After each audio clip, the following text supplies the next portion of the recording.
at 9 on DC News Now. I think it's good. I think it's good because, they be out here going crazy, man. A curfew now in effect for juveniles at National Harbor. It's better to get ahead of the problem than wait. The consequences for families if that curfew is broken, as county leaders try to rein in teen crime. Hi, everyone. Heading into the weekend, tracking a massive warm-up forecast in a moment.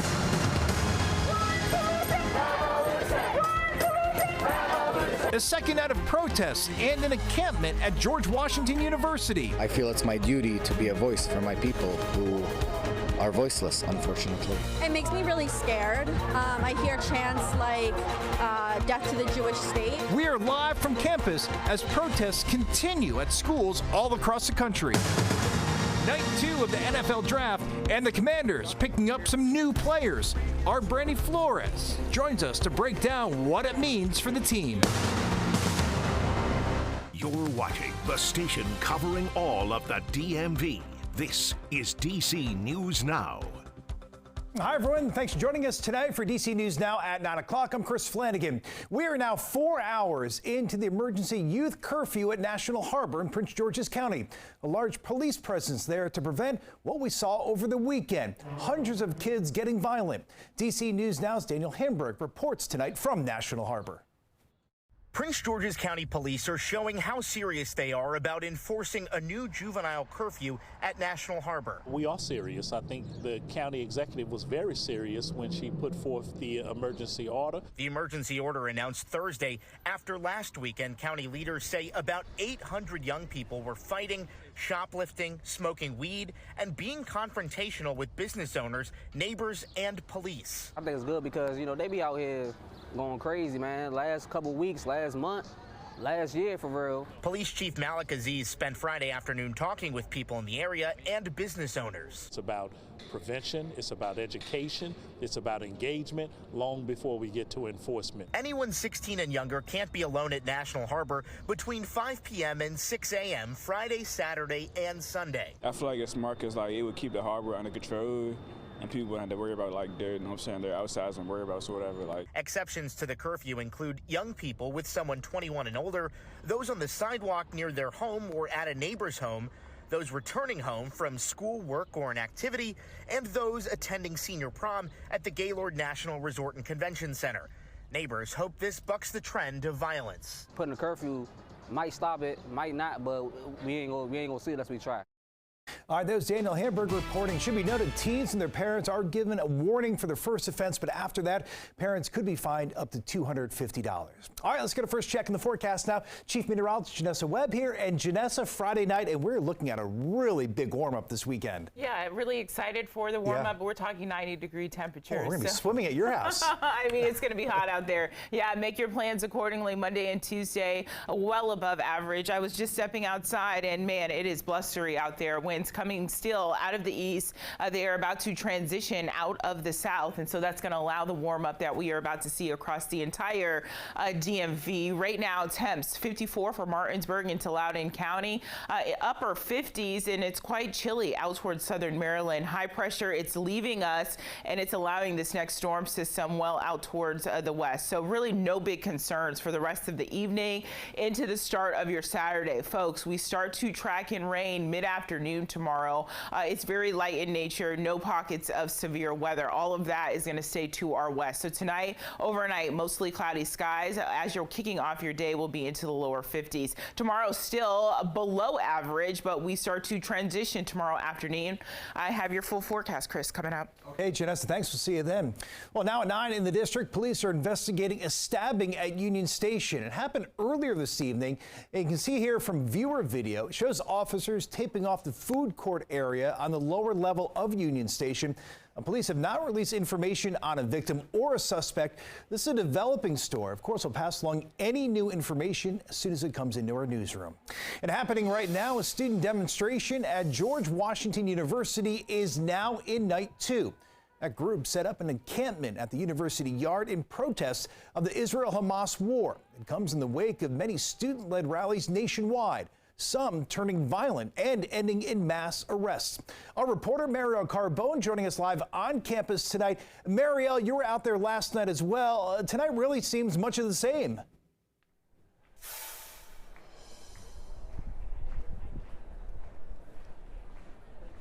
Yeah, Chris, it is much of the same with a large group out here still chanting and cheering, but the actual group inside the encampment itself is smaller tonight. Only about 20 or 30 people remain behind this fenced-in area in defiance of university officials telling them to leave the property. And one student I spoke to back there tells me he has no plans to leave.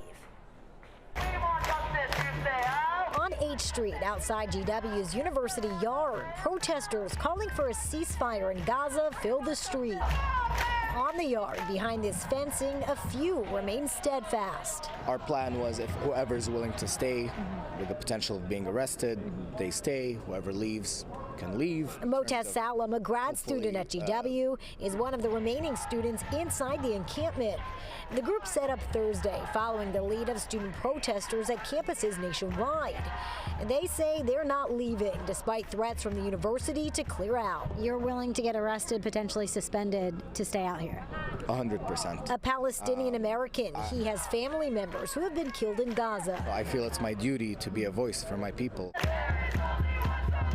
The university made the policies very clear. They were asked to leave. For Jewish student Skylar Saradsky, the encampment feels threatening. I hear chants like death to the Jewish state, and I feel like almost a personal attack. She stood outside too, wrapped in an Israeli flag. I've never felt more proud to be Jewish and stand with my people. Our community has come together in a way that I've never seen before. Both sides enduring despite the fears. Just hope that the university is able to keep us safe. It's scary, but it's still absolutely nothing compared to what our people in Gaza are experiencing. Now, again, we have no clue how long this could last. The students say they have no plans to leave. Chris, as far as police presence tonight, on either side of H Street, there are police officers with MPD blocking off the street. And then back in the encampment, we've seen police officers with the university. But as far as we have seen, there have been no physical altercations or interactions between police and the protesters out here. Reporting live from GW's campus tonight, I'm Ariel Carbone, DC News Now.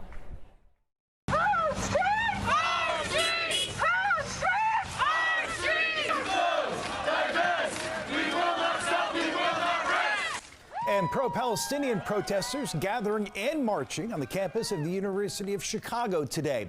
It is just one of many colleges seeing new demonstrations this week. Students in Chicago and many other schools are calling on their universities to separate themselves from companies that are advancing Israel's war effort in Gaza. We give a lot of money as a country through tax dollars and through corporations. So I think we need to divest and put our tax dollars towards things that will actually help people rather than just killing a bunch of innocent people. Students have also now set up tent encampments in the middle of campus at Northwestern University. That's also just outside Chicago. No arrests were reported today, but in an email to students, the university's president warned of disciplinary action, of suspension, expulsion, even criminal charges. In the Middle East, Egypt has sent a delegation to Israel with the hope of brokering a ceasefire agreement with Hamas in Gaza. But Egypt warns that a possible Israeli offensive on the southern Gaza city of Rafah, which is on the border with Egypt, could have catastrophic consequences to that regional area there and stability. Meanwhile, new tonight, Montgomery County Police releasing new information tonight and new photos of a suspect in a robbery and assault. This happened back on March 7th in the area of Dawson and Georgia Avenues in Silver Spring. Police say the victim was on a Metro bus and got in an altercation with the suspect. They say the suspect assaulted and grabbed the victim's phone and then smashed it on the floor. That's when the bus stopped and the suspect took off. If you have any information, you're asked to call police. In the district, police are asking for help finding two suspects who shot a gun last Thursday night. You can see pictures of them here. This is from a surveillance camera. Just after 7:30 that night, the two were in the 1400 block of G Street Northeast when they fired that gun. Nobody was injured, but there is a reward of up to $1,000 for information that leads to an arrest.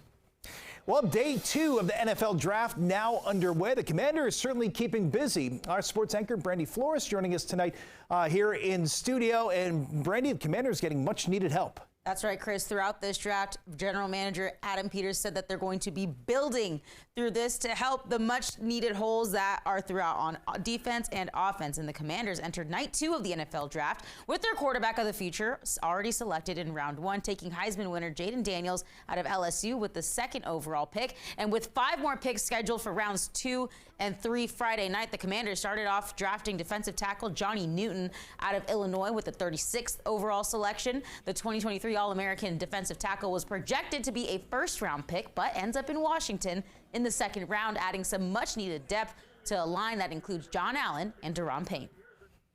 Everybody is like, you never know what to expect on draft day. So, I can't say I was expecting it, but I'm happy it happened.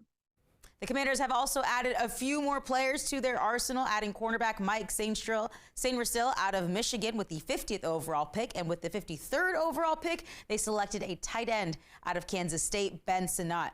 More coverage tonight on Game Night coming up at 11 o'clock. All right.